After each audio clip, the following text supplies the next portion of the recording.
Bonjour à tous et ravi de vous retrouver pour cette nouvelle édition des Matins du Sénat. Aujourd'hui, nous vous proposons de suivre l'audition de Jean-Louis Borloo devant la Commission des affaires économiques du Sénat. L'ancien ministre de la Ville, vous le savez, avait été mandaté par Emmanuel Macron pour rédiger un rapport sur les banlieues françaises. En avril 2018, ce rapport, issu de 6 mois de travail avec des élus locaux, avait été remis au Premier ministre, mais on se souvient que ce plan proposé par Jean-Louis Borloo n'avait pas été retenu par le président de la République. Devant les sénateurs aujourd'hui, l'ancien ministre fait donc part de toute son expertise sur la politique de la ville. Je vous propose d'écouter cette audition. Merci d'abord, je suis très heureux d'être dans cette grande maison. Et bien entendu, je considère que cet échange est confidentiel.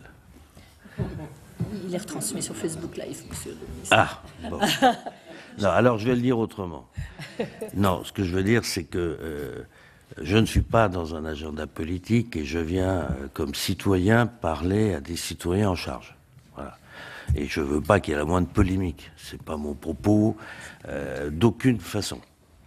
En revanche, donner un éclairage qui n'est que le mien, volontiers. D'abord, c'est bien que ce soit la Commission des affaires économiques. Parce que si on regarde notre pays, il est en gros à maturité démographique, de croissance technologique. Et les réserves de croissance, elles ne sont pas si simples que ça.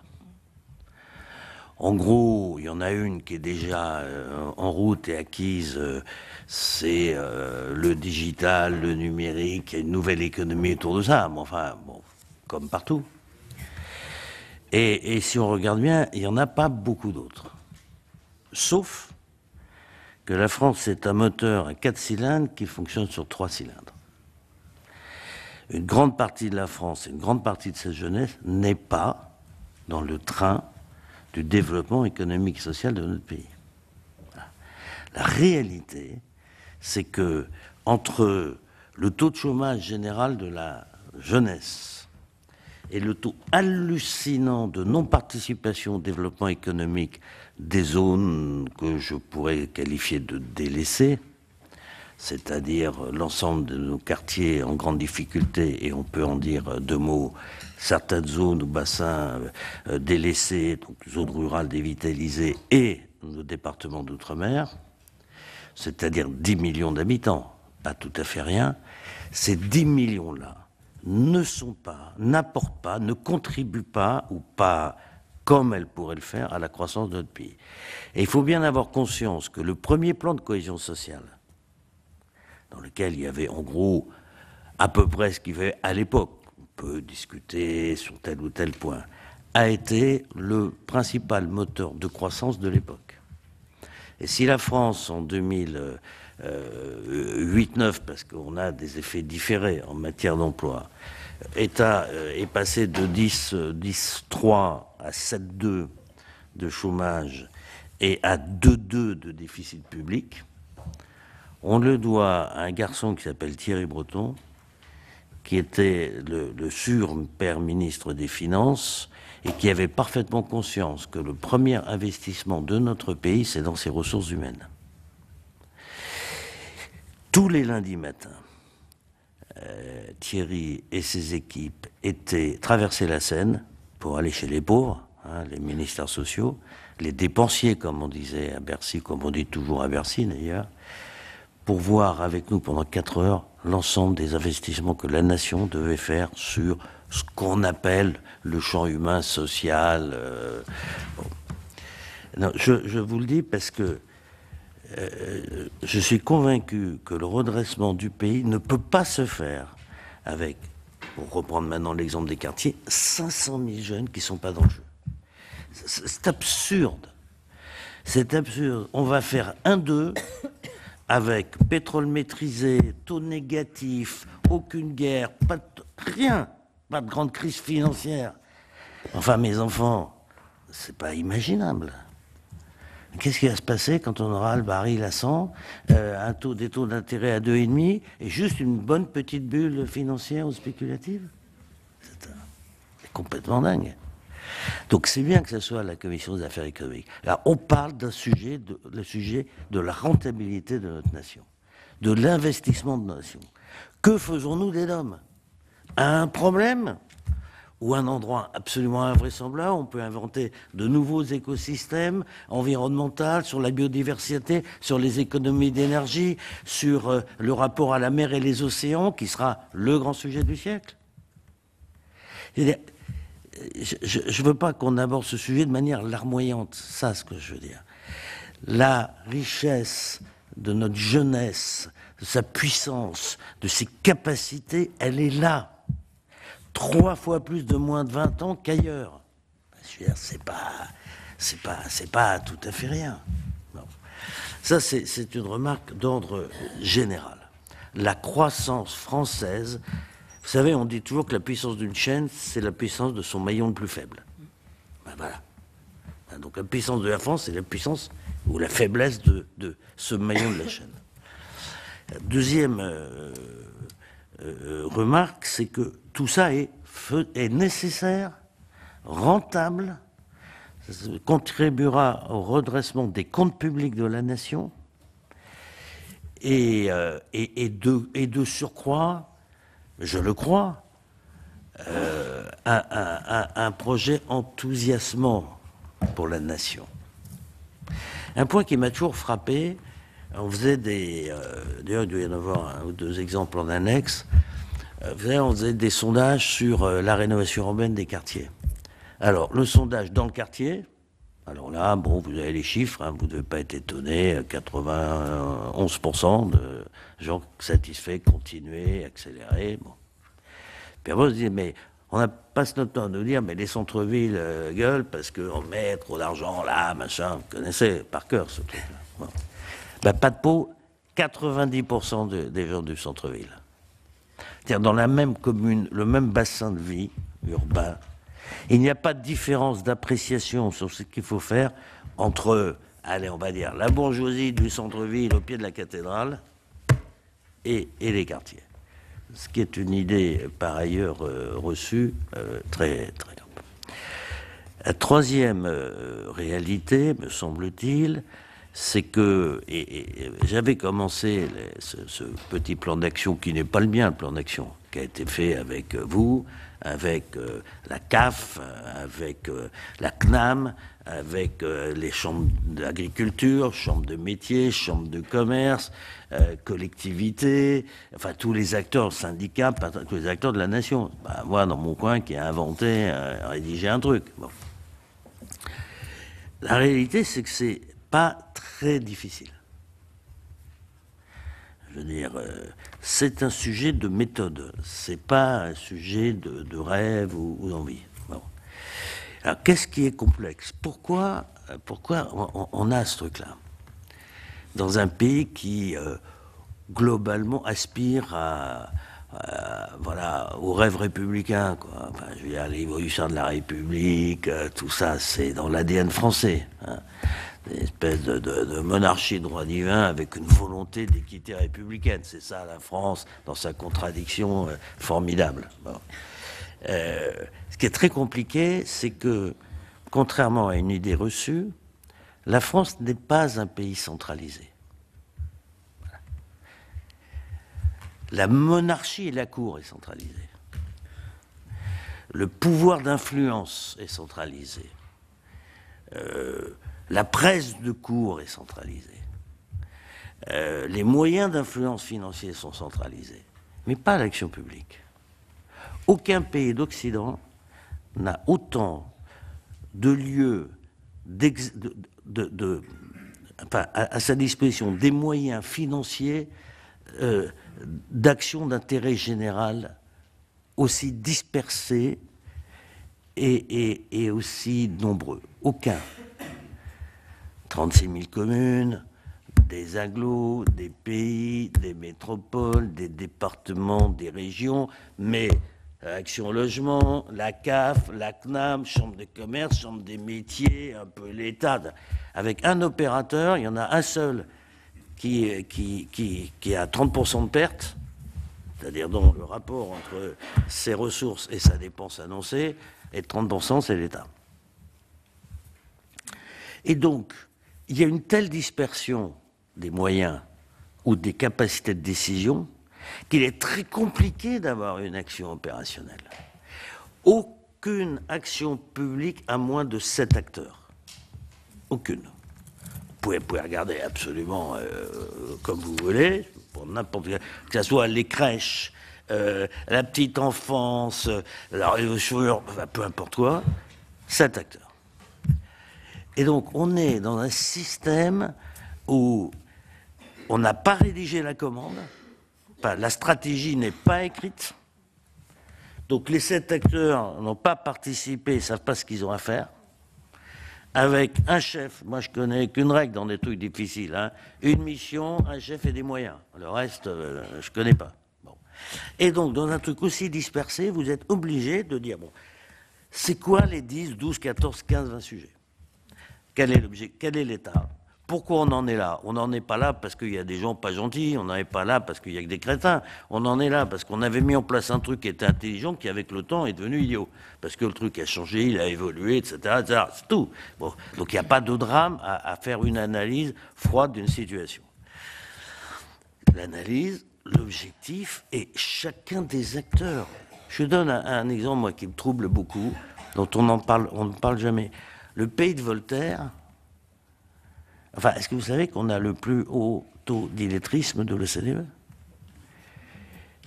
Si on rajoute l'électronisme, c'est-à-dire le droit de chaque citoyen à pouvoir accéder à un service quelconque aujourd'hui par des moyens digitaux, on est à 14 millions.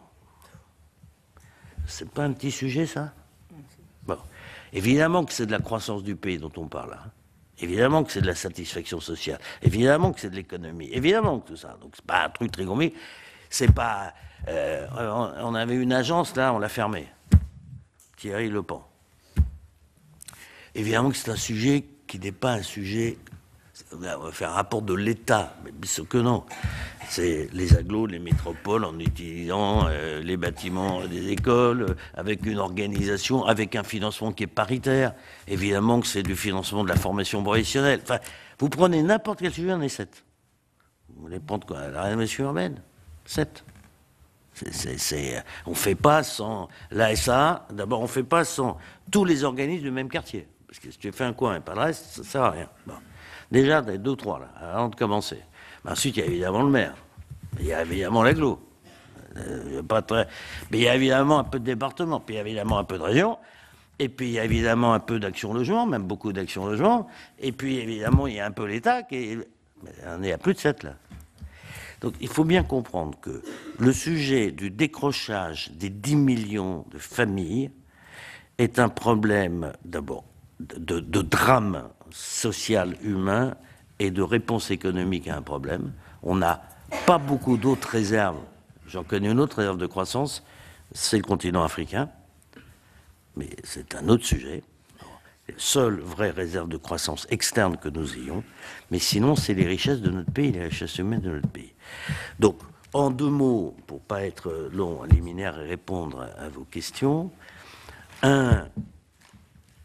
La France est un pays qui laisse filer des trucs et qui, quand il décide de traiter un problème, le traite à une vitesse phénoménale. Voilà. La France est à la fois désinvolte, je parle de ses élites, et capable de se mobiliser collectivement avec une efficacité absolument redoutable. 2. Le sujet, il est central et mortel pour la République, mais il n'est pas extrêmement complexe à régler. 3. Il est absolument rentable. Et 4, ce n'est qu'un problème de méthode. Voilà. Pour essayer de résumer, pas pour faire une conférence, de résumer à des responsables politiques qui représentent la nation, et particulièrement la nation à travers les représentants sur l'ensemble du territoire qui ont la confiance première, et qui doivent jouer le rôle d'aiguillon globalement, quelles que soient les formations politiques, etc., mais d'un rapport de l'État, des autres collectivités et de la nation, qui est, me semble-t-il, la fonction du Sénat. Voilà, j'en ai fini en propos liminaires et je suis évidemment à votre disposition. Merci beaucoup, Monsieur le Ministre. Alors, il y a toute une série déjà de demandes de parole. Je vais commencer par nos trois spécialistes de la politique urbaine. Valérie Létard, ensuite Annie Guillemot, ensuite Dominique Estrosi. Merci beaucoup, Madame la Présidente.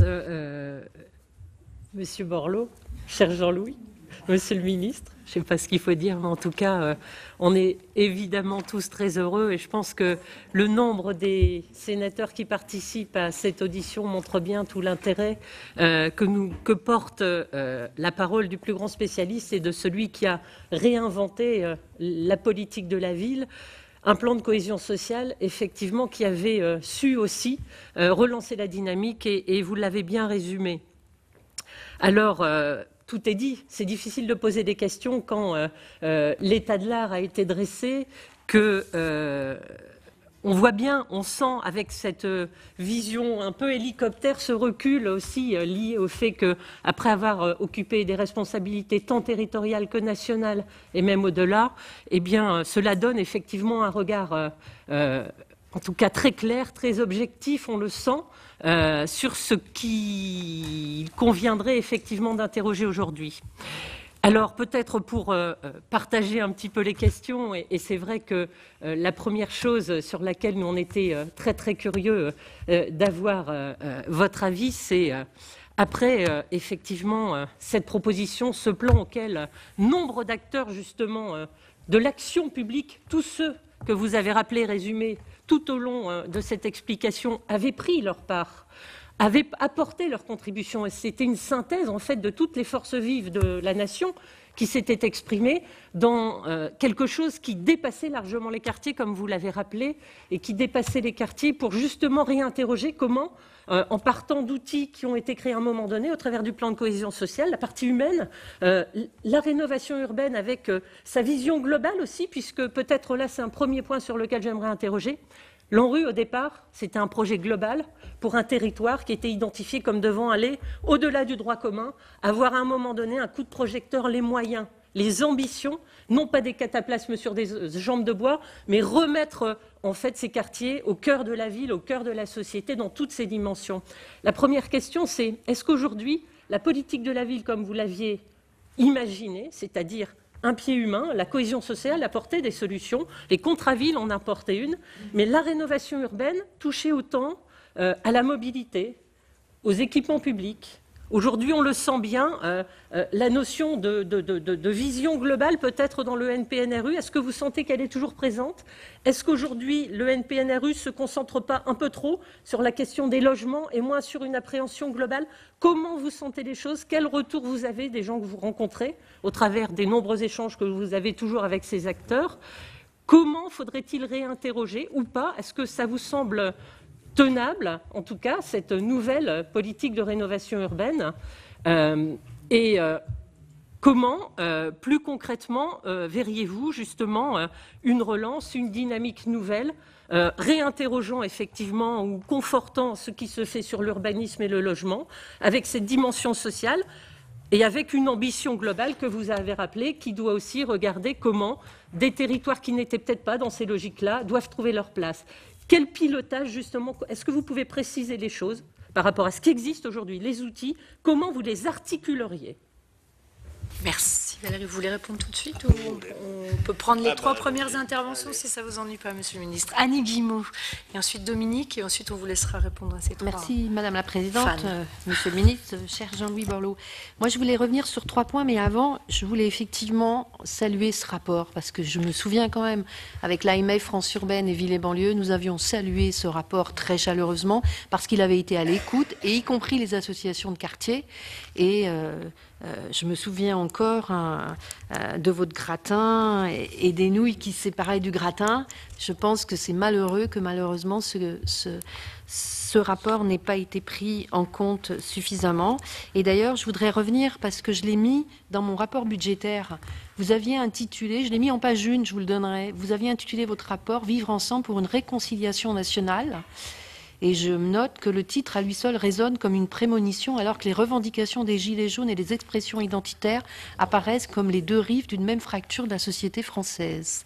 Et vous aviez dit, si on ajoute les territoires ruraux délaissés et certaines villes ou bassins en grave déprise, ce sont plus de 10 millions de compatriotes qui sont éloignés du moteur de la réussite et à défaut fermenteront loin des yeux le recroquevillement identitaire et le repli communautaire si trop de nos concitoyens ont le sentiment de ne pas participer au rêve républicain. Et malheureusement, je pense qu'aujourd'hui, on est dans cette réalité.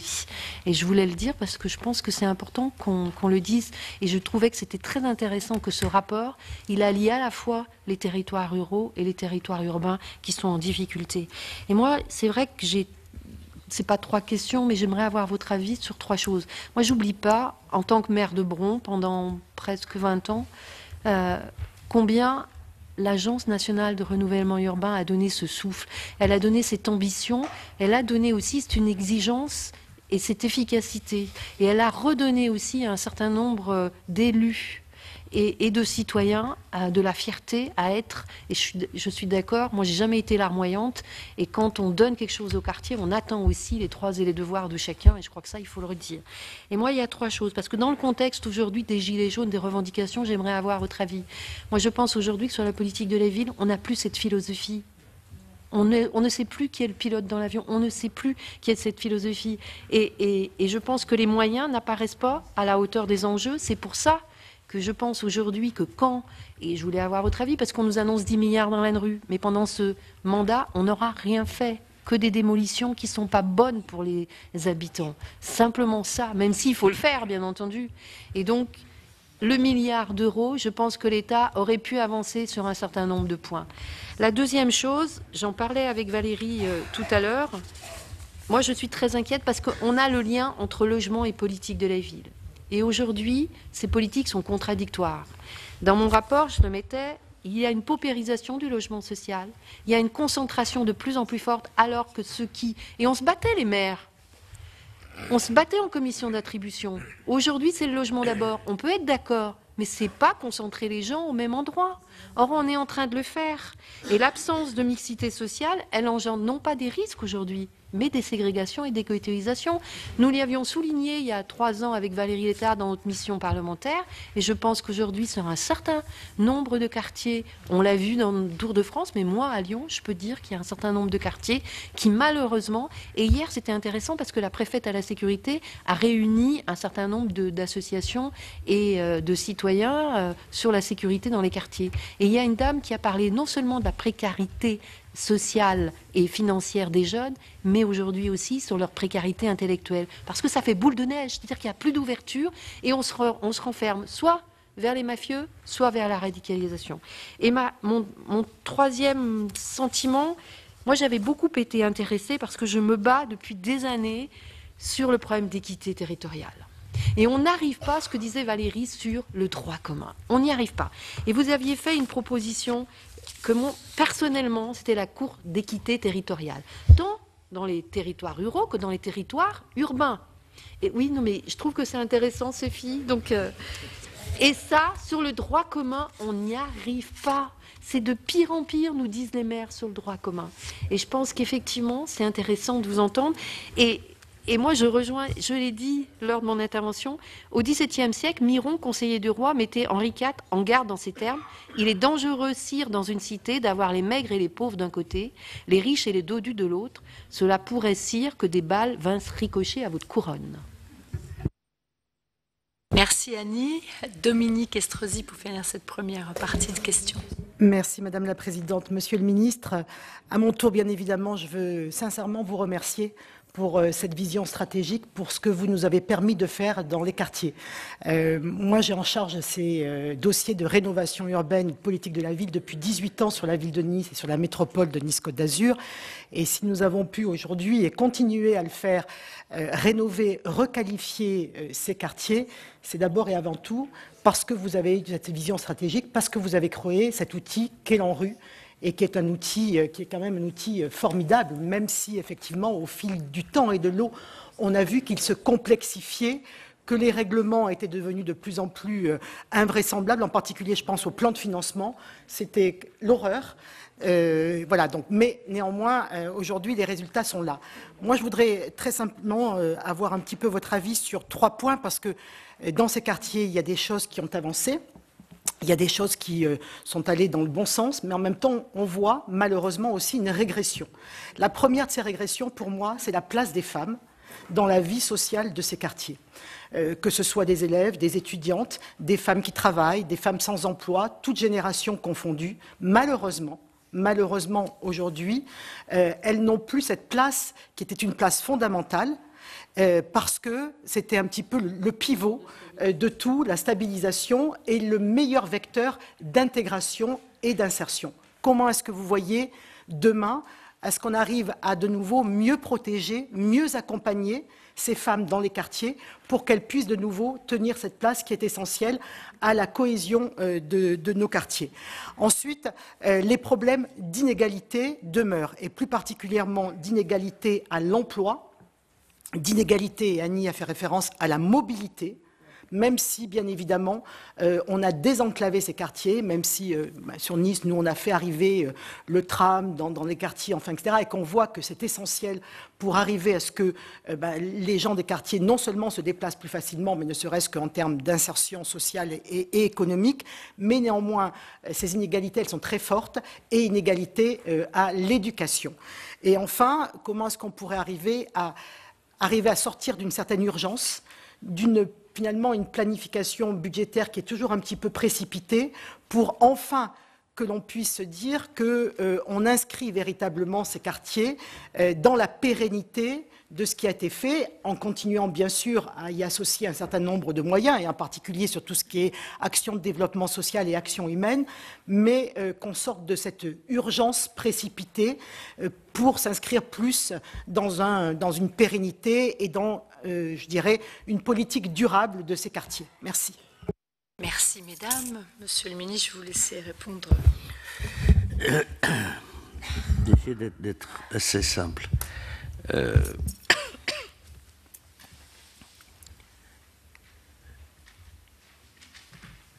D'abord, la rénovation urbaine, pour aussi simple.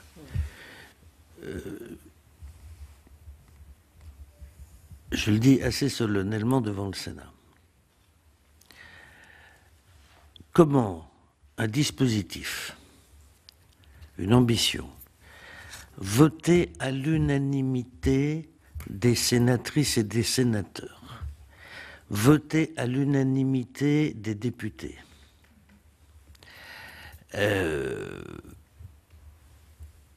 salué par les mamans des quartiers, les jeunes, les femmes, par les maires, par les présidents d'agglomération, par 100% des organismes d'HLM, comment cette décision de la nation française a-t-elle pu s'arrêter sans que personne ne l'ait jamais décidé? Jamais.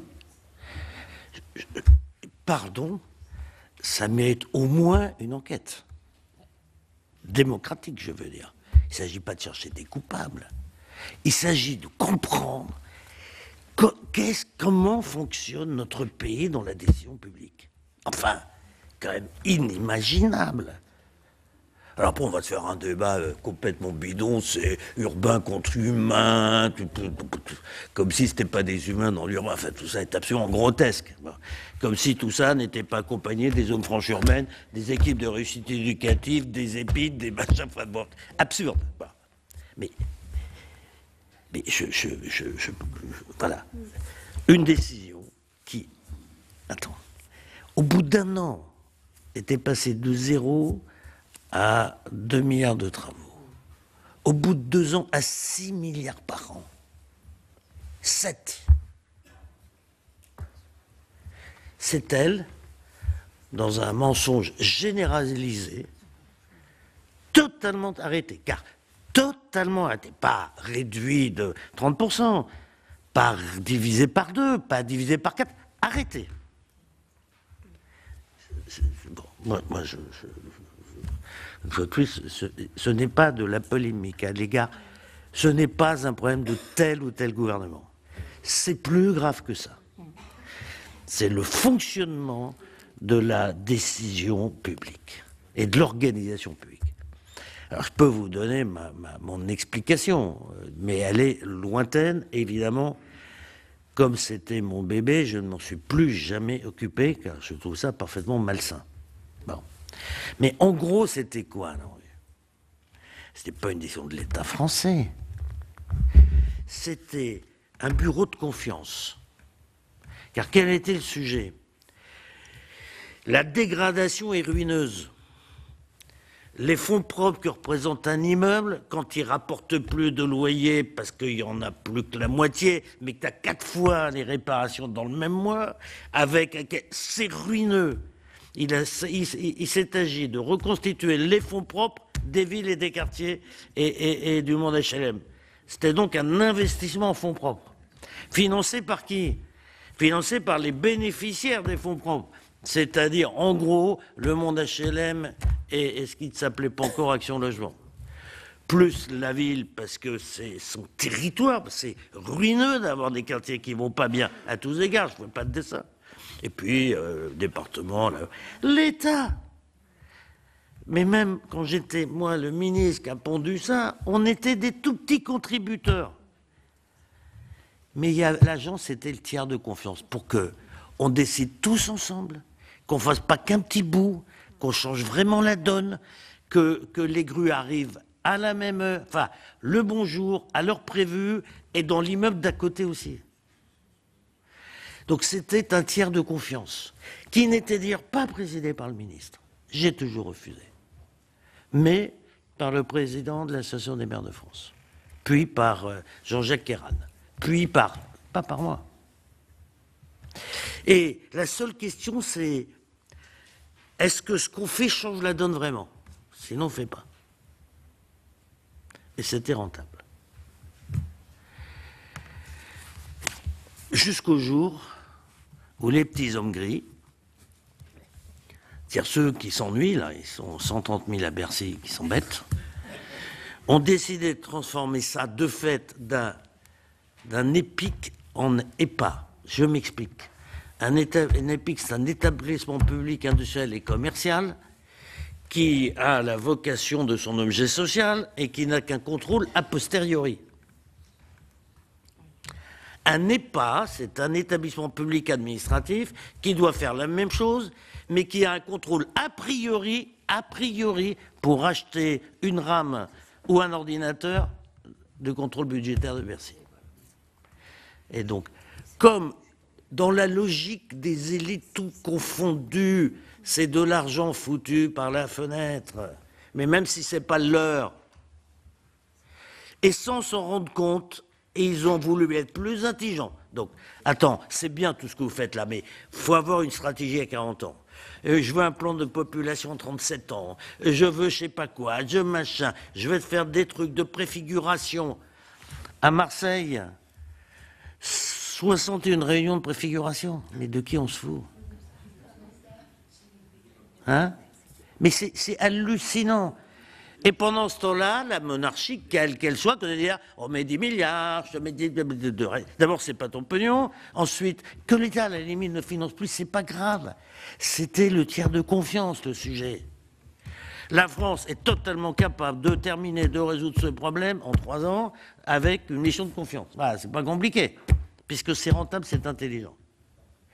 Moi, je continue à m'interroger comment une décision prise à l'unanimité, qui donne 90% de satisfaction, qui crée de l'emploi, je rappelle que c'est totalement créateur d'emploi, qui améliore, alors je ne parle pas des problèmes humains, je ne parle pas de dérive, je ne parle pas de la non-existence dans le train du développement économique, je ne parle pas des problèmes de radicalisation, je ne parle pas des problèmes... Non, même en termes budgétaires. Enfin, vous ne vous sentez pas un peu bafoué ? Un peu. Tous les jours. Non mais là, moi je trouve que ça mérite une analyse. Voilà, une enquête par... Et sans aller taper sur un tel. C'est malheureusement plus important que ça. Voilà. Et c'est pas un problème de tel gouvernement s'en est foutu. Ce n'est pas vrai. Et je peux même vous dire que ça s'est fait même à la barbe des gouvernements successifs. Sauf que les gars allaient moins à la télévision et travaillaient plus. Voilà, tout ce que je peux dire. Bon. Non, ça c'est pour... non, parce que sur ce sujet-là, c'est pour ça que je refuse de rentrer sur est-ce qu'on en fait la démol pas... En fait, on fait rien. Voilà, ça la vérité. Et on fait des débats secondaires. On veut faire un peu plus comme si... Un peu... Je vais vous dire... mais moi j'ai lu, mais quand j'ai redécouvert ça il y a un an, mais je ne l'ai pas cru. Je ne l'ai pas cru. Bon, donc en gros c'est arrêté. Alors il y a un peu de volonté, depuis le 22 mai, mais tant que vous ne gérez pas la gouvernance, voilà, il ne se passera rien. Ça doit être une gouvernance de confiance. C'est une affaire des élus, du monde HLM, de son financement. Je veux dire, vous savez pourquoi en plus parce que moi j'ai compris pourquoi les petits hommes gris étaient si contre, alors que ce n'était pas leur argent. Vous voulez que je vous explique pourquoi? Mais ça, vous ne le dites pas dehors. Hein. C'est qu'en fait, comme dans leur tête, ce qui est sur la fiche de paye et qui sert à financer le logement social. Vous savez que les entreprises françaises, en tout cas sur le territoire national, doivent contribuer au logement. Alors, où ils le font directement, où ils le font payant l'action, enfin, ce qu'on appelait le 1%. Bon. Or, Bercy a toujours considéré que cet organisme, c'était pas leur pognon, c'était le sien. Et un jour qu'il faut le récupérer de toute façon. Et donc, même si c'est pas payé par l'État, mais payé par Action Logement, ça s'appelait autrement à l'époque, comme c'est le trésor de guerre pour demain, il fallait pas qu'ils dépensent bêtement de l'argent en s'occupant des quartiers, quand même. Voilà, il vaut mieux faire ça pour faire Hinkley Point ou je ne sais quoi. Bon. C'est ça la réalité. Donc je trouve que pour l'exemplarité, parce que ce que je vous dis là, c'est vrai dans beaucoup de domaines de la vie de la cité. 1, c'est complexe. 2, c'est à 7. 3, il faut écrire et rédiger les choses. 4, il faut un patron de la mission. 5, il faut rendre compte à ceux qui représentent l'autorité nationale, c'est-à-dire la représentation nationale, et ça de manière annuelle.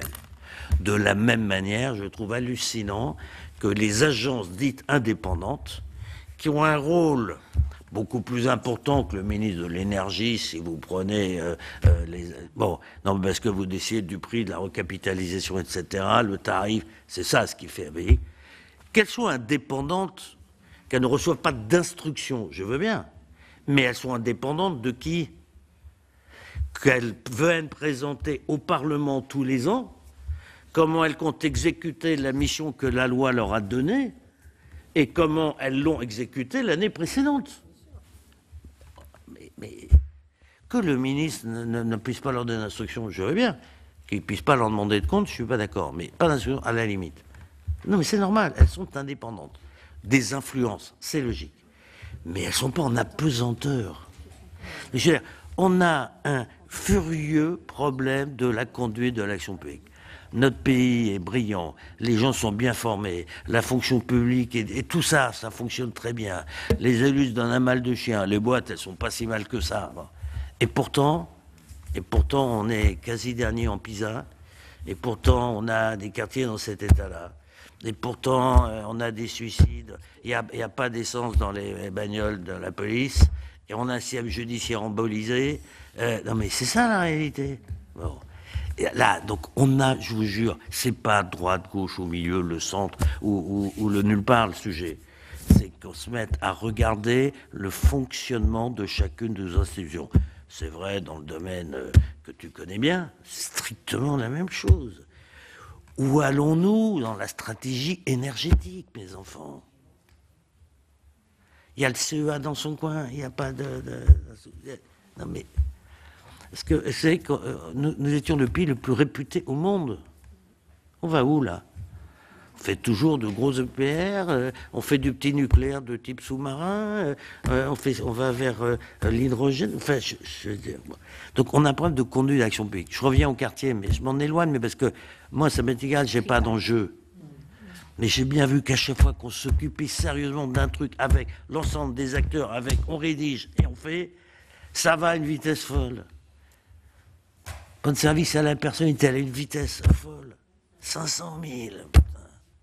C'est juste un peu organisé, à la fois avec Sodexo, pour simplifier, les grandes associations d'aide à domicile, les conseils généraux, un peu l'État. On a réglé des agréments, on a fait les petits avantages fiscaux qui font que on bascule, c'est un modèle pertinent. Enfin, je veux dire, c'est du boulot, l'action publique. Ce que je veux dire vraiment, c'est d'abord du travail, quoi. Bon. Donc, pardon ? C'est pas de la com. Ah oui, et une fois de plus, je ne m'adresse pas à ce gouvernement-là. Je veux dire, bon, je pense que vous pouvez accepter que... Bon. La Cour d'équité territoriale, c'est la même chose. Comment m'est venue l'idée de la Cour d'équité territoriale? D'abord, si on veut qu'il y ait un projet commun, évidemment que tout le monde n'a pas les mêmes espoirs. Voilà. Les devenirs ne sont pas exactement les mêmes. Je ne vais pas vous faire dessin, si on est dans le 7e, fils de machin, etc., qu'on va Henri IV, et si on est... Bon, voilà, je ne suis pas utopique à ce point. En revanche, il y a des niveaux d'écart qui sont acceptables ou pas.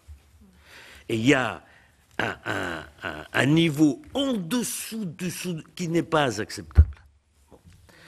Et comme on constate après, pour juger, c'est trop tard, et les gens ont changé, il ne se passe jamais rien.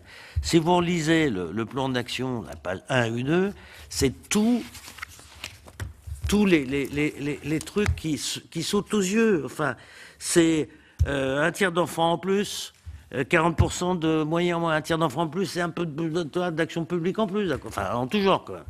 C'est les besoins d'accompagnement scolaire ont baissé dans les QPV, ont augmenté sur le reste du territoire national. Le droit commun recule. Un exemple.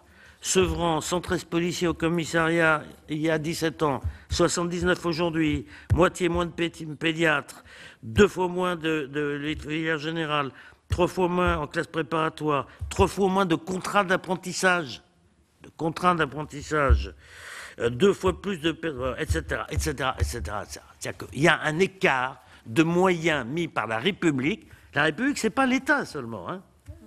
Il y a un écart de moyens. Et la seule façon, et c'est Tony Blair qui avait eu cette idée, il avait dit, moi je veux que les responsables publics me fassent un point tous les ans sur les moyens qu'ils ont mis, les moyens des objets,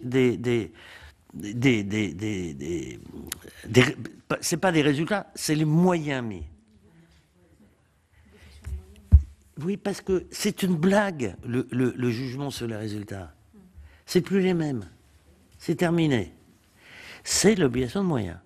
Et qu'il y ait une cour d'équité territoriale qui dise, ben voilà, il ne peut pas y avoir à ce point tant d'écart. Donc, quels sont les moyens que vous avez mis cette année pour réduire un peu l'écart? On ne vous demande pas d'être à l'égalité parfaite. Et pour qu'il y ait une discipline dans la fonction publique d'État, dans les chambres de commerce, enfin dans les chambres consulaires, dans les régions, dans les départements, dans les métropoles, qu'il y ait, j'allais dire, le minimum vital des sports républicains. Voilà. Et que, c'est un truc très technique, et qu'il y ait une cour d'équité qui constate ça, simplement. Voilà, tous les ans, on fait... C'est pas la Cour des comptes, hein. Cour d'équité. Voilà. Alors, c'est peut-être complexe à mettre en place, en tout cas, c'est une philosophie et une idée générale.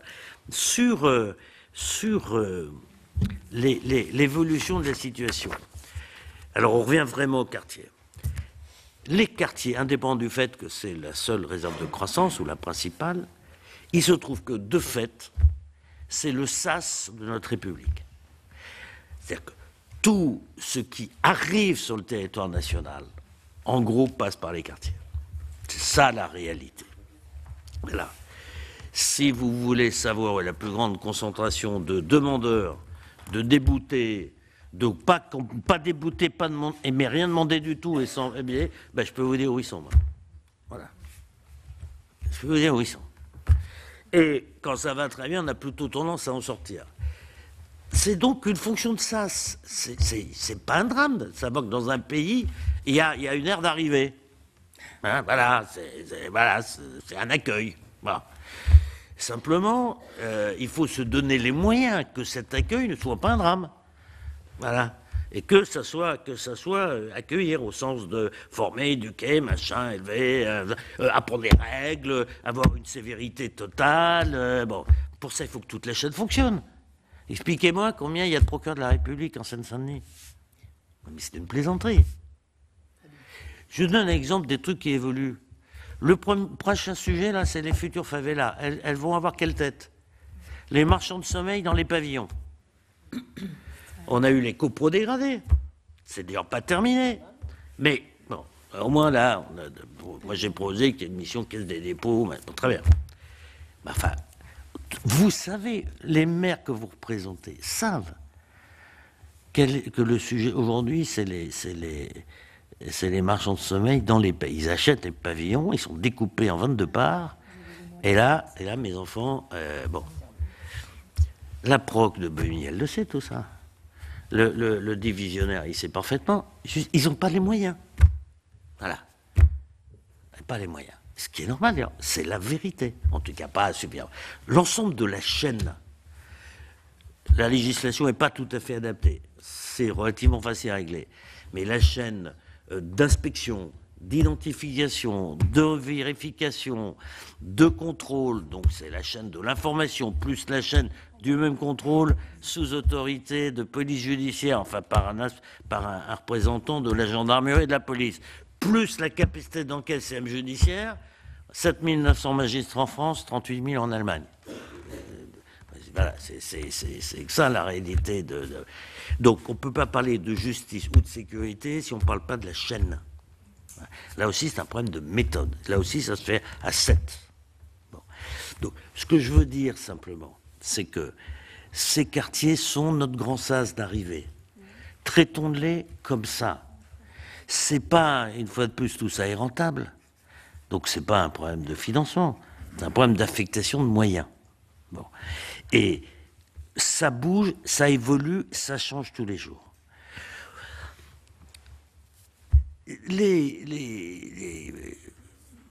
Montfermeil et Clichy de l'époque. On pense quoi? Que les émeutes se sont arrêtées par une victoire à plat de couture de la raison ou de la police? C'est une blague. Une blague. Bon. Simplement, la rénovation avait été lancée 2 ans avant. Et les premières grues sont arrivées partout en France, au bout de 3 semaines de rénovation urbaine. Et il faut bien savoir ce que c'est qu'une grue dans un quartier où une population se sent délaissée par la République. C'est une main tendue. La grue, c'est une main tendue. Il y a un débat. Il ne faut pas commencer par ça. Et qu'est-ce qu'on a? Et machin. Et les trucs. Et plutôt. Voilà. On s'occupe, on avance. Et on va vers le beau. Et les élus qui savaient tout ça, mais qui n'avaient pas, et quand tu n'as pas les capacités de faire, tu t'en parles pas trop. Enfin, je veux dire, bon. Voilà, reconquiert. Les mamans reconquièrent l'espace public, le territoire. Au 22e étage, tout en haut, encerclé, machin, on reste dans la cuisine. Hein. Si tu fais quelque chose de différent, tu reprends pas le contrôle, mais la présence, même si on peut parler de la réduction de la présence d'aujourd'hui. Donc, il faut bien comprendre que tout ça, c'est réglable, c'est de la méthode, que c'est vital, que ces quartiers sont, et notre sas, alors après on peut faire des débats de 200 ans sur on en a un peu trop passé, mais de toute façon le sujet aujourd'hui il n'est pas réellement traité. On peut discuter du flux entrant, mais la vérité c'est que tant qu'il y aura une discrimination urbaine, vous aurez dans l'endroit discriminé par la cicatrice urbaine que ça représente, ça sera là. Et la seule façon, Madame maire de Bron, qui restera à vie pour moi, la maire de Bron, mais à vie, je me souviens très bien, mais bien sûr, je veux dire, ces quartiers, je les connais encore tous, par cœur. Il n'y a rien qui m'a fait plus plaisir qu'aller il y a 15 jours pour l'inauguration du T4, enfin du tram, qui monte jusqu'à Montfermeil et Clichy-sous-Bois. Et vous ne pouvez pas imaginer le nombre de femmes et d'hommes que j'ai croisés. Je veux dire, c'est de la signature dans la tour Trio où il y avait 2 véhicules blindés légers. Première fois que j'y suis allé. J'avais 17 types de la BAC en civil. Et aujourd'hui, la balade à Montfermeil, enfin, c'était un moment... Bon, je m'égare.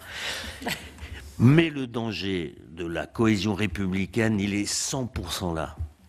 Ça a changé de forme, mais ça n'a pas changé de fond. Voilà. Donc, je ne crois pas que notre pays tiendra avec simplement, merci pour l'allusion des nouilles et des gratins, qu'est-ce que j'ai pris à la radio le lendemain, hein? Oui, oui, absolument. Mais j'ai envie de leur dire, mais c'est tout un peuple là dont on parle. Il ne s'agit pas de tomber dans des facilités de langage.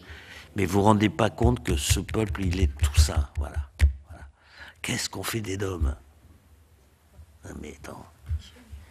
C'est facile de là-bas, avec le pilier dans la Seine, là, de dire la défisque, ça coûte machin. Mais t'as posé le problème en ces termes. Et ta taxe sur les TIPP avec le transport du pétrole pour arriver au port de Saint-Denis, tu l'as valorisé comment celui-là? Hein, l'octroi de mer? Bon, enfin bref, je me perds aussi. Donc voilà, moi je trouve que cette maison, qui est la maison de la sérénité, doit prendre, si je peux me permettre, je considère un titre tout à fait amical, hein, mais reposer le problème sur les grandes méthodes, me semble-t-il, moi. Voilà. Et enfin, l'histoire des femmes. Regardera le taux de permis de conduire. Il est terrifiant. Or, permis de conduire. Or, c'est comme le taux de crèche. C'est le même par rapport à la moyenne nationale. Là, c'est un parallèle. C'est pas par hasard, hein, non plus. Bon. C'est juste pas possible. Le permis, c'est un droit de la femme. Voilà. Et le permis des femmes était aussi important que la capacité de signer un chèque. Voilà. Et en termes d'autonomie, à tous égards, etc. Alors on peut parler des violences, on parle quand vous voulez. À l'époque, il y avait aussi un monté grâce à Fadela Amara. À l'époque, c'était ni pute ni soumise. Mais il y avait un nombre de petits studios planqués que personne ne connaissait pour protéger. C'était l'époque des tournants. Enfin, c'était quand même autrement plus dur, y compris violemment. C'est-à-dire que ça a pris une autre forme, beaucoup plus grave pour la République, beaucoup plus insidieuse, mais non visible. À l'époque, c'était des batailles au bélier qu'on prenait. Hein. Donc c'est différent. Mais la gravité du poison, et si on continue comme ça, eh bien, je ne dirai rien. Mais en fait, les Gilets jaunes, c'était quand même une bonne idée. C'était quand même une alerte éclairante. Et je suis pas un peu fier parce que pour tout vous dire, c'est moi qui ai rendu les Gilets jaunes obligatoires dans les voitures et les effets dessinés par Karl Lagerfeld, qui l'avait fait d'ailleurs gratuitement. Donc je comprends que certains m'en veuillent un peu. Merci. Oh, on a maintenant toute une série de questions. Comme il y a beaucoup d'entre vous... Non, pas du tout. Comme il y a beaucoup d'entre vous qui ont pris la parole, je vous demanderai d'être assez concis. Evelyne Renaud-Garabédian, ensuite Joël Labbé. Merci Madame la Présidente. Monsieur le Ministre, tout d'abord, laissez-moi vous dire combien il est agréable et rafraîchissant d'entendre un discours franc et dynamique comme le vôtre, alors qu'ici, on a parfois tendance à entendre des discours très techniques. Merci. Je voudrais revenir sur une partie de votre rapport qui est consacrée à l'illettrisme, comme vous le disiez tout à l'heure, et aux difficultés de lire le français. 4 500 000 personnes en France ne savent pas lire un texte pas très compliqué. Cela concerne 6% des salariés et 20% des personnes qui sont bénéficiaires du RSA. Ceci est un frein immense au développement personnel de ces individus et à l'économie française. Je voudrais savoir si le gouvernement est aujourd'hui à votre écoute sur votre volonté initiale de diviser à horizon 2025 la situation de l'illettrisme par 2. Merci, Monsieur le Ministre. Merci, Evelyne. Joël Labbé. Oui, merci, Madame la Présidente. Avec votre autorisation, je vais me permettre de tutoyer la personne auditionnée parce que je ne peux pas faire autrement. Simplement, derrière ton travail, Jean-Louis, il y a du projet de société. Ce projet de société dessiné qui nous manque horriblement, qui manque à notre jeunesse qui a besoin de se projeter, elle a une part de vide devant elle. Alors le travail qui a été mené là, j'ai vu que, comme moi-même, tout le monde a été scotché d'entendre tes propos, qu'on n'entend pas suffisamment. Tu as fait ce travail. On en a connu le résultat. Jean-Louis Borloo, on n'en a plus entendu parler. Une nouvelle année commence par la première audition, Jean-Louis Borloo. C'est extrêmement encourageant. Jean-Louis Borloo, cette année, il faut vraiment qu'on t'entende et qu'on t'entende plus fort. Tu mets l'accent sur les manques, sur les périls possibles. Et nous, en tant que parlementaires, comment tu as appelé la maison de la sérénité. Ça, c'est très juste. Parce que là, gauche-droite, sur ces sujets, on est complètement capable de s'entendre. Alors, moi, j'ai une question. À plusieurs reprises, tu as parlé de croissance. C'est juste préciser ce qu'est pour toi la croissance, mais tu as parlé de l'extraordinaire richesse humaine sur laquelle on doit s'appuyer. En filigrane, il y a toute l'éducation populaire derrière ce que tu écris. Et derrière, alors l'éducation populaire, évidemment, ça coûte. Les animateurs, il faut les payer. Ça rentre dans les frais de fonctionnement, alors que c'est de l'investissement pour l'avenir. Alors, donc la question de la croissance, simplement, la question, si on veut parler projet de société, tu as juste évoqué les territoires ruraux parce que ce n'était pas le sujet. Par contre, tu as une connotation plus urbaine dans la culture, dans notre culture. Je sais que tu as des idées aussi sur la question rurale. Est-ce qu'il n'y a pas un travail à mener là-dessus? Et la conclusion, c'est il faut, enfin moi je le mets en termes de responsabilité, il faut vraiment qu'on te réentende. Et sans doute que tu ne sois pas tout seul. Parce que comme vous toutes et tous, moi je me cherche, qu'est-ce qu'on va faire cette année? Première année de la décennie du basculement du bon côté ou du mauvais côté, on n'a pas le droit au mauvais côté. Comment on fait? Il y a des personnes que l'on doit entendre et leur responsabilité, c'est de se faire entendre. Merci Joël. Une déclaration d'amour, je crois, là. Xavier Iacovelli, ensuite Franck Montaugé. Oui, Monsieur le Ministre, merci effectivement de votre parole libre qui fait du bien au Sénat. En 2018, on avait accueilli avec beaucoup d'espoir en fait la remise de votre rapport. Un peu plus difficile ensuite sur ce qui avait été retenu, mais justement dans votre rapport de 2018, vous proposez la mise en œuvre d'un certain nombre de mesures pour agir notamment en faveur des habitants des quartiers prioritaires. Je pense notamment aux cités éducatives, qui vise à mettre des réseaux en réseau tous les acteurs en lien avec qui participent à l'éducation des enfants. Je pense également au déploiement des 200 campus numériques avec un investissement initial d'1 milliard d'euros. Une des mesures phares de votre rapport concerne les quartiers relevant de la politique de la ville et vise à lancer des plans de recrutement, encourager les recours à l'apprentissage, promouvoir l'accompagnement et le tutorat au profit des jeunes. Depuis 2018, le gouvernement, avec Julien Denormandie, a décidé de mettre en place un certain nombre de mesures en faveur des quartiers prioritaires de la ville, notamment via l'adoption d'une feuille de route de 40 propositions, 40 mesures pour faire vivre la réussite républicaine, dont 75% des mesures sont déployées ou en cours de déploiement. Alors, si votre rapport n'a pas été retenu officiellement par le Premier ministre, on remarque quand même qu'il y a un certain nombre de vos idées qui ont fait écho au sein du gouvernement. Ainsi, je pense au dédoublement des classes de CP, CE1 en REP et REP+. On a 190 000 enfants de quartiers prioritaires, défavorisés, qui sont concernés. On voit que ça commence à montrer des effets positifs, notamment en classe de CP. Il y a eu 6 milliards d'euros investis dans la rénovation urbaine et plusieurs écoles, plusieurs logements ont également été rénovés. Donc ma question, Monsieur le Ministre, est la suivante. Comment accueillez-vous ces mesures? Et êtes-vous satisfait des annonces du gouvernement. Et selon vous, sont-elles fidèles aux mesures que vous aviez préconisées dans votre rapport? Je vous remercie. Merci Xavier. Franck Montaugé, ensuite Jean-Claude Tissot. Merci Madame la Présidente. Merci Monsieur le Ministre. Je voudrais vous dire que je regrette le rejet, mais je devrais plutôt dire le dédain avec lequel votre rapport et votre travail ont été aussi peu considérés au plus haut niveau de l'État et de la République. Je tenais également à vous remercier pour votre contribution au questionnement du sens de la République, parce que c'est de ça qu'il s'agit, et c'est à partir de cela que les choses sont à reconstruire comme vous le proposez.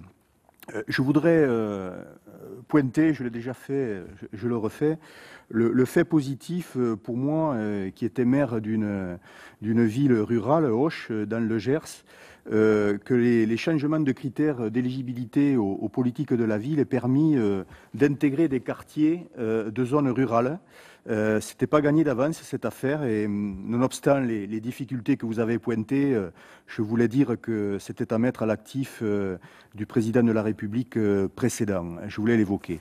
Vous avez beaucoup évoqué dans votre propos un thème qui m'est cher, celui de l'évaluation de l'efficacité des politiques publiques. Vous avez introduit votre propos en évoquant le produit intérieur brut, voilà, qui est aujourd'hui la référence absolue en toute chose, que je trouve personnellement, avec d'autres, très restrictif. Moi, j'en appelle à des nouveaux indicateurs qui intègrent des composantes de la vie en société, de la vie tout court des individus, sociaux, environnementaux, éducatifs, culturels.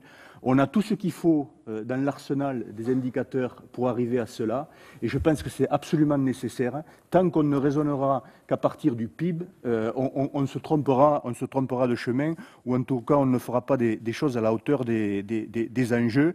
Voilà, il y a des objectifs de développement durable qui peuvent être utilisés. L'INSEE a une batterie d'indicateurs territoriaux qui permettraient de progresser en la matière. Donc je voulais l'évoquer. Dernier point, je termine avec ça. En tant que maire, et pour déployer la politique de la ville dans le Gers, je n'ai eu de cesse de demander, par exemple, à l'Éducation nationale de nous fournir, fût-ce à titre confidentiel, des indicateurs permettant, pour les élèves en réseau d'éducation prioritaire, de mesurer leur progrès. Impossible. Impossible. Voilà. Une chose aussi importante que celle-là, même les élus et les parlementaires, j'étais parlementaire à ce moment-là, ne peuvent pas obtenir ce qui me semble quelque chose de tout à fait évident et qu'on peut tout à fait appréhender. Alors, on nous argue d'arguments de type, voilà, il faut des cohortes, c'est très compliqué, machin truc. Enfin, voilà, on nous prend vraiment pour des imbéciles, et ça ne peut pas durer comme ça. Alors, je cite l'exemple de l'éducation, il y en a plein d'autres. Voilà, donc merci pour votre travail, qui est pour nous quand même une base de réflexion tout à fait intéressante. Merci, Monsieur le Ministre. Franck. Jean-Claude Tissot. Merci Madame la Présidente. Loisir. Monsieur le Ministre, à mon tour de vous remercier pour votre travail, et je ne suis pas un spécialiste de la politique de la ville, et j'ai lu avec d'autant plus d'attention votre rapport, qui m'a finalement appris bien des choses, et c'est vrai que j'ai la chance de travailler au contact, en particulier d'Annie Guillemot, qui, sur la politique de la ville, nous apprend bien des choses au sein de notre groupe. Monsieur le ministre, je souhaiterais vous interroger sur la politique de zonage. J'ai, à plusieurs reprises, pu échanger avec Julien de Normandie à ce sujet-là, et ses réponses ne me convenaient pas toujours. Les précédents ministres en charge de la cohésion du territoire ont toujours utilisé cet outil qui était le zonage, et le ministre actuel n'a pas fait ce choix-là. Il a plutôt privilégié des adaptations en fonction des besoins locaux. Cette orientation n'est pas forcément négative, mais le zonage a de multiples intérêts. Il donne la visibilité aux acteurs locaux et permet une transparence des politiques publiques, plutôt que des politiques à géométrie variable ou, disons-le plus clairement, à la tête du client. Il est important de se rendre compte de l'implication de la sortie du zonage en termes d'impact pour les milieux urbains et ruraux, milieux que je connais bien. Deux exemples me viennent en tête. Pour commencer, la sortie abrupte de certains quartiers de la politique de la ville, qui en sont pourtant dépendants pour de nombreux dispositifs, et qui illustrent parfaitement ce virage. Dans la même idée, Les zones B2 et C, qui représentent 93% des communes, ont été privées au 31 décembre dernier du prêt à taux zéro pour la construction du logement neuf. Et je me permets de vous poser cette question très directement. Quel est votre avis sur cette nouvelle orientation du ministère de la Cohésion des Territoires qui ne souhaite plus utiliser ce zonage? Merci. Anne-Catherine Loisier, ensuite Alain Durand. Merci. Alors, moi, Côte d'Or. Côte d'Or, ouais. Merci vraiment de venir peut-être nous rappeler, mais je pense que dans cette assemblée, on y vient, à la question du sens, voilà, de notre action publique et merci, voilà, de nous donner aussi, de venir nourrir nos réflexions pour une vision sociétale plus transversale et dans laquelle effectivement on doit chercher ou travailler à une cohésion. Alors vous dites que c'est pas forcément complexe de remettre les choses dans l'ordre. Ça nous paraît, je pense, à chacun sur le territoire un peu plus complexe. Donc en matière de méthode, moi je voudrais savoir si les perspectives de loi 3D ou de mise en place d'Agence nationale de la cohésion des territoires vous semblent des outils pertinents. En tout cas, quelle est votre vision sur ces questions? Merci Anne-Catherine. Alain Durand de l'Ariège, ensuite Sylviane Noël. Merci Madame la Présidente, Monsieur Borloo. On le savait, le sujet est complexe et vous avez souvent parlé de questions de méthode. Mais aujourd'hui, comme l'a rappelé Annie, on a un vrai problème d'égalité républicaine sur nos territoires. Moi, je vais vous parler des territoires ruraux, élus de l'Ariège, et de ce rêve républicain, que vous l'avez dit, qui est dans notre ADN.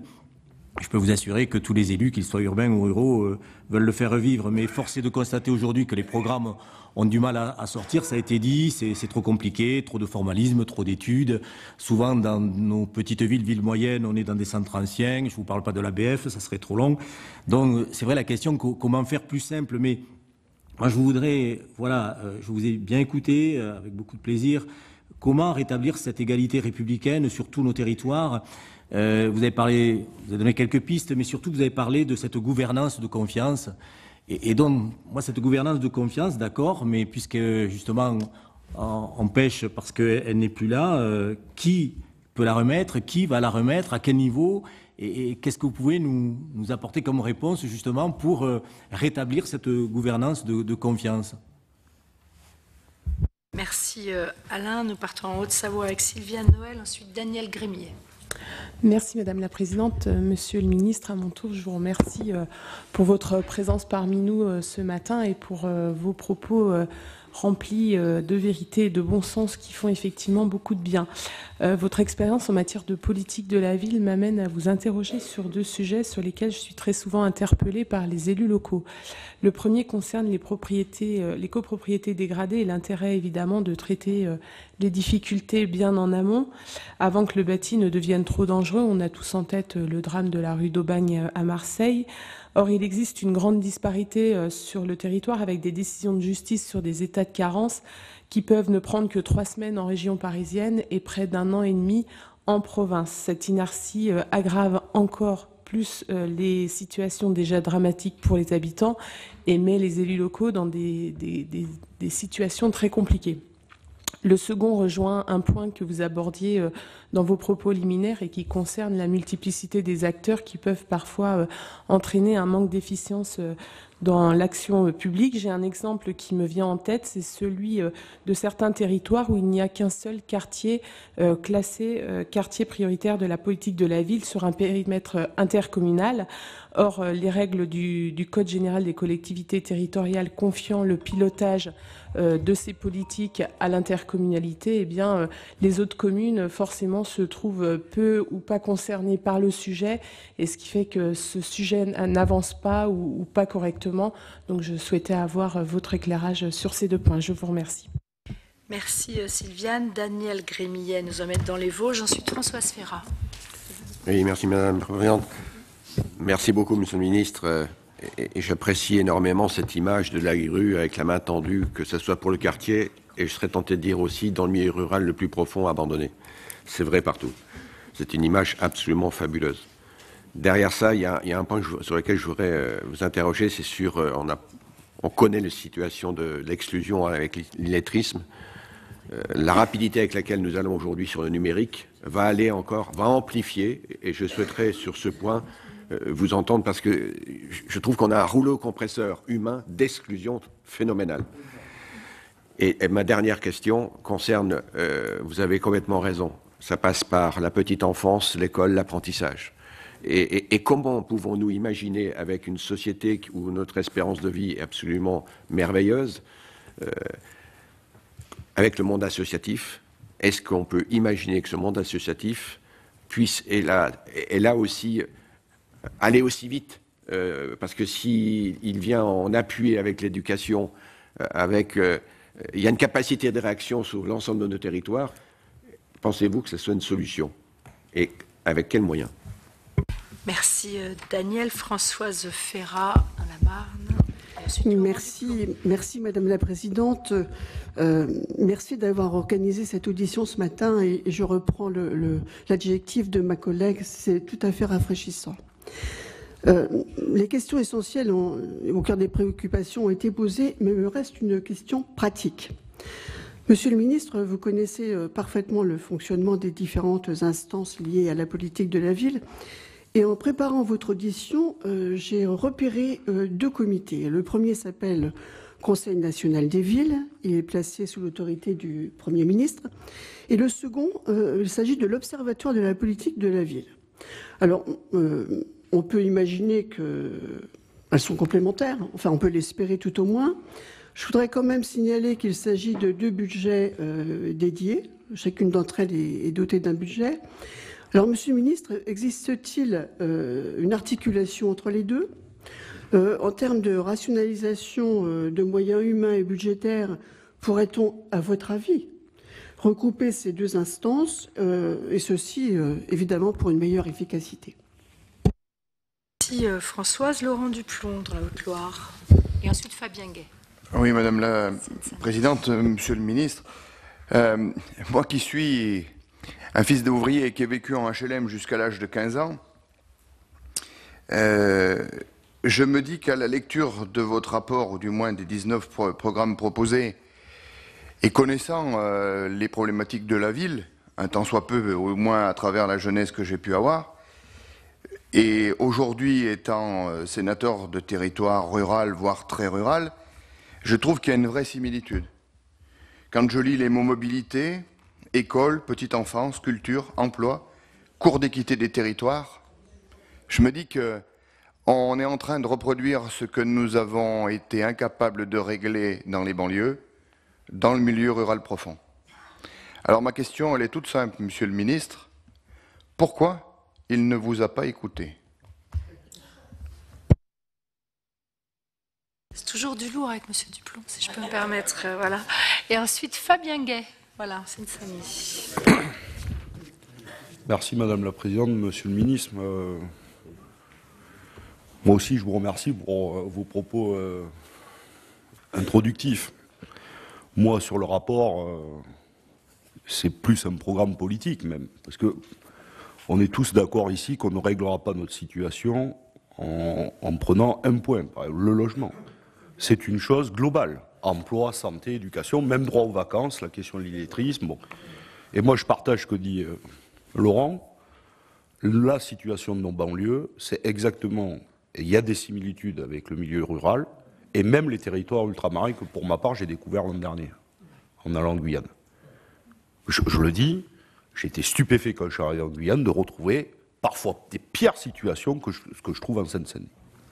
C'est 10 à 15 millions de personnes qui sont, je ne sais pas le mot, j'aime pas territoire oublié, tout ça, zone blanche de la République, enfin, trouvons, parce qu'en même temps, je pense qu'il ne faut jamais présenter la banlieue toujours en disant « Ah, les pauvres, ah, je n'aime pas ça ». Ça recèle aussi de talent.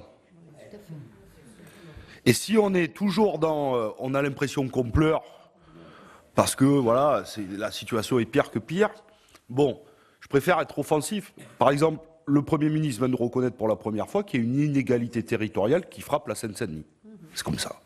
Alors que, dans sa globalité, beaucoup de gens nous disent on a déversé des milliards et des milliards pour la banlieue, ce qui est faux, mais que quand on regarde les chiffres, vous évoquez, mais à juste raison, par exemple, sur le problème judiciaire, il faut 6 mois pour divorcer à Paris, quand il faut presque 2 ans et demi en Seine-Saint-Denis. Et nous avons 30 à 40% de moins d'officiers de police judiciaire dans nos commissariats à population égale qu'à Paris. C'est comme ça, c'est pas... Donc moi, je pense beaucoup qu'il faut un plan de rattrapage pour ensuite rentrer dans le droit commun. Moi, je ne pense pas que nos banlieues, il faut plus que d'autres. Il faut être à égalité. Et donc là, nous avons une question de l'équité et de l'égalité. Et donc, moi, je vous ai beaucoup écouté, je partage beaucoup de choses, hein, mais on n'a pas le temps. Vous avez beaucoup insisté sur la question de méthode. Moi, je pense qu'il faut ajouter, il y a des choix politiques quand même, à un moment donné. Et il y a de l'argent à mettre et il y a des priorités. Par exemple, je prends juste ça, et je finis par là. Le choix 2 sur mobilité, moi ça me parle parce que je suis usager quotidien du RERB. Je dis souvent ça, ça fait rire, mais c'est comme ça, moi ça va, je n'ai pas de patron. Mais quand les gens, ils arrivent 3 fois par semaine en retard au boulot, pour eux c'est un vrai problème. Vous aviez proposé une conférence sur les RER, 1 milliard d'euros. Franchement, il les faut, on peut tous partager. Mais il y a un choix politique aujourd'hui de ne pas le faire, et en même temps de faire le Charles de Gaulle Express, qui va bénéficier à 20 000 personnes par jour. Quand aujourd'hui le RERB, c'est 1 million d'usagers par jour. Vous voyez donc, je dis pas, je ne vais pas polémiquer là. Je dis qu'à un moment donné, il y a un choix politique. Donc, il y a des arbitrages à rendre. Voilà. Donc ça aussi, il faut qu'on l'entende. Et moi, par exemple, je pense que votre rapport, il a été enterré par choix politique. Je vous le dis comme je le pense. Et il n'était pas le vote, d'ailleurs, vous avez raison. Il était de tous les acteurs, de tous les élus locaux de tous bords, de tous les mondes associatifs. Et il y a un choix politique qui a été fait par ce gouvernement. L'enterrement en première classe. Voilà. Tout le monde, toutes les forces vives, tout le monde. Choix politique. Allez. Voilà. Merci Fabien. Alain Châtillon. Caronne. Non, je n'ai pas, en ce qui me concerne, de questions à poser. Je voudrais simplement remercier la présidente d'avoir fait venir Jean-Louis. Sa capacité d'analyse, son efficacité, il l'a prouvé depuis bien des années, et surtout sa capacité de rassembler sur l'essentiel. Et donc je voulais simplement, cher Jean-Louis, te remercier. Et je vois que tu ne changes pas, donc on ne sait jamais ce qui peut se passer demain, mais tu es présent. Voilà, c'est tout. Merci, merci Alain. Moi, je vais terminer par une toute petite question, puisque vous nous avez dit, Monsieur le Ministre, tout à l'heure, vous nous avez parlé de l'ANRU en disant que c'était un EPIC qui est devenu un EPA. Est-ce qu'il faut qu'on pousse pour revenir en EPIC, pour aller plus vite? Est-ce que ça, c'est quelque chose que nous, on peut faire? Est-ce qu'au moins, dans la gouvernance, on peut essayer de pousser cette solution-là? C'est une petite question technique, mais c'est peut-être pas si technique que ça, finalement, quand je vous entends. Je vous laisse répondre.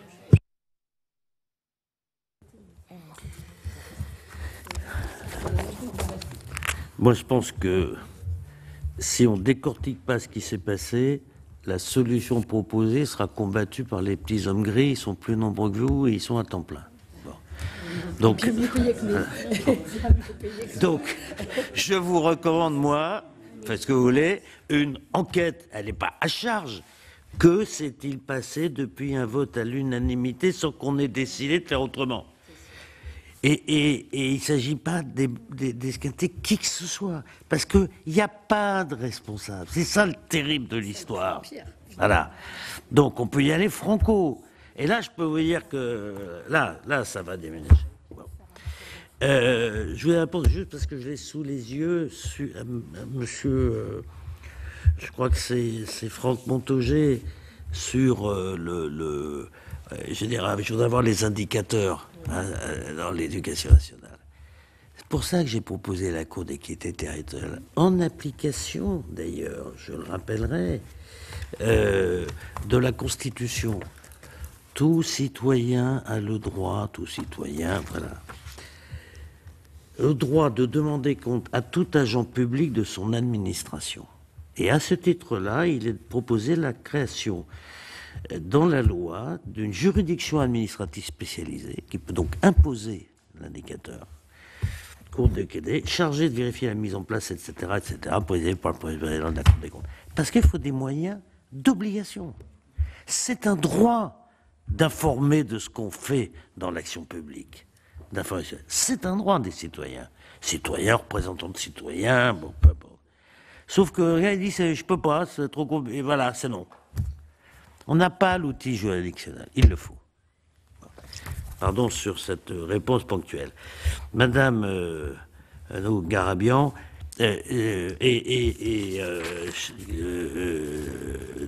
Daniel Crémier.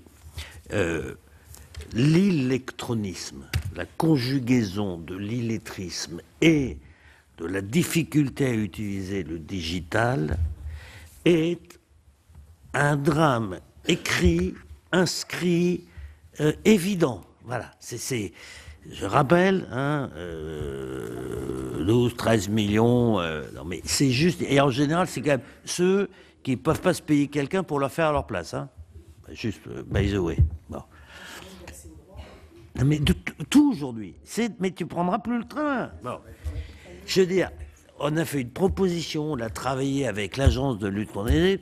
On avait passé un accord avec les agglomérations françaises qui étaient prêts à financer, avec la formation professionnelle. On était modeste.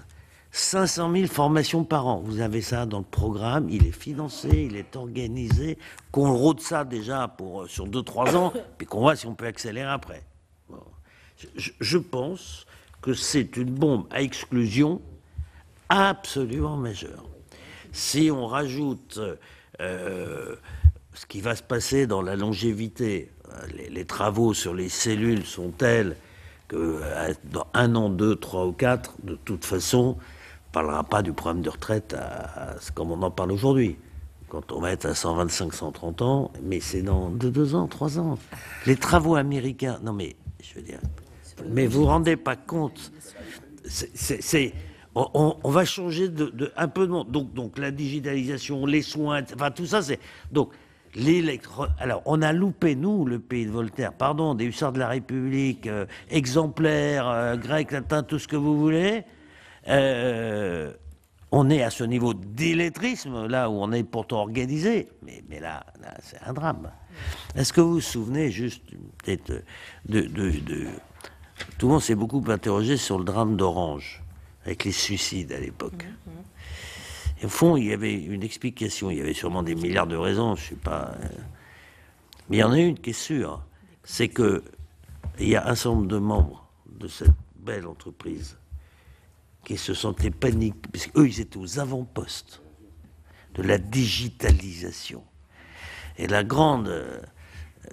très belle idée politique, je trouve, des dirigeants d'une certaine époque, donc après, c'était de faire passer le passeport numérique à tous les salariés d'Orange. Que ce soit le président, ou le type qui t'accueille, ou la femme en bas, comme ça on ne discrimine personne. Tout Français doit avoir son passeport numérique. Voilà. Donc c'était prêt, c'est organisé, tant pis. Et alors je ne sais plus qui me pose la question, pourquoi ça n'a pas été fait. Au fond, j'en sais rien. Pourquoi je me suis tu? Parce que je suis quelqu'un de responsable, qu'il faut toujours laisser sa chance au produit. Non mais parce que tout ça, c'est que la réalité, on a juste perdu un peu de bon. Ça va se faire. Julien Normandie, essayez de faire. Moi, je suis pas sur. Je sais pas comment vous dire. Tout est prêt, organisé. C'était peut-être un peu trop près, un peu trop organisé. Non mais je dis un peu trop d'enthousiasme peut-être. Voilà. Donc c'est pas grave. La question c'est comment la nation. Alors je peux qu'il poser la question si c'est vous. Oui, par exemple les cités éducatives. Comment s'appelle notre ministre de l'Éducation nationale? Blanquer. Bon, Jean-Michel Blanquer. Non mais je veux dire, ça y est, il y en a qui sont en place. Il m'a invité pour m'installer dans le bassin minier. Moi, je suis pas je suis plutôt dans le commentaire positif. Voilà, soutenir. Il m'a proposé de l'accompagner. Bon, mais on a un problème d'échelle, vraiment. Alors, on peut appeler ça une vision politique. Je sais pas. Mais on a un problème d'échelle réellement. Et oui, d'arbitrage où on met les moyens dans notre pays. Oui, on a réellement ce point sur le rattrapage ou Moi, je suis convaincu qu'il faut une fondation de la nation, une fondation qui soit la fondation du rêve républicain, ou le grand rattrapage, vous l'appelez comme vous voulez, parce que c'est pas si gigantesque. C'est vrai dans des bassins en déflation, enfin, bon, c'est vrai dans des zones très rurales. Les DOM, parce que je voudrais pas, enfin, je veux dire, ou alors on fait un référendum, puis on reste ce qu'on fait. Mais enfin, je veux dire, il faut quand même, c'est la France. C'est sur toutes les mers, tous les océans. On a des enjeux gigantesques. La France a un génie maritime. Des grandes inventions, les grands ingénieurs, les grands poètes, les grands navigateurs, ils sont en partie français. Bon. Le Grenelle de la mer, c'était un moment extraordinaire. Il faut relancer. Ben, les DOM font partie de l'archipel France, de la conquête respectueuse de la mer, des océans et de leur richesse. Voilà. Bon, enfin bref. Donc je suis pour une fondation qui regroupe l'ensemble des capacités, en gros, d'action logement, un peu d'État, tout le monde était d'accord. Pour avoir un outil qui aurait une quinzaine de milliards de fonds propres en direct revenus par an, assis sur 150 milliards de fonds propres actifs, et qui a une capacité d'effet de levier de 4 ou 5. On peut lancer un programme de 70 milliards, 80 milliards, pour mettre les moyens là où il faut les mettre pour la nation. Voilà. Et là, on n'augmente pas le déficit, on crée de la richesse. Donc oui, je pense qu'il faut un outil de remise à niveau. Oui, je réponds, oui, ils essaient de faire. Non, arrêtons de raconter qu'on met 6 milliards. Je veux dire, ou alors je me suis mal exprimé. Le problème, c'est... Non, mais pas, c'est pas vous, c'est lui. L'État, non, tout ça... Il faut qu'on arrête parce que il y a un papier qui a été mis. C'est pas, moi je connais qu'un truc. C'est pas combien les gens prétendent qu'ils ont fait, c'est combien il y a de grues. Voilà. Le reste je connais pas. Bon. Et ce n'est pas le problème du gouvernement, ça s'est arrêté avant. Voilà. Donc exonérons, mais au titre du fait d'exonérer, qu'on continue pas à entretenir une mythologie qui n'est pas vraie. Pour l'instant, tout le monde a pris conscience du drame. On n'a pas bien identifié que c'est un problème de gouvernance. Et sous pression des petits hommes en gris, toujours les mêmes. Bon. Mais il faut changer ça. Voilà. Et arrêtons de raconter des trucs. Bon. Voilà, vous avez donc pu suivre l'audition de l'ancien ministre Jean-Louis Borloo sur la politique de la ville devant la Commission des affaires économiques du Sénat. C'est la fin de cette édition. Je vous remercie de votre attention et je vous rappelle que vous pouvez retrouver tous nos programmes sur notre site internet publicsénat.fr. Je vous souhaite une excellente journée sur les chaînes parlementaires.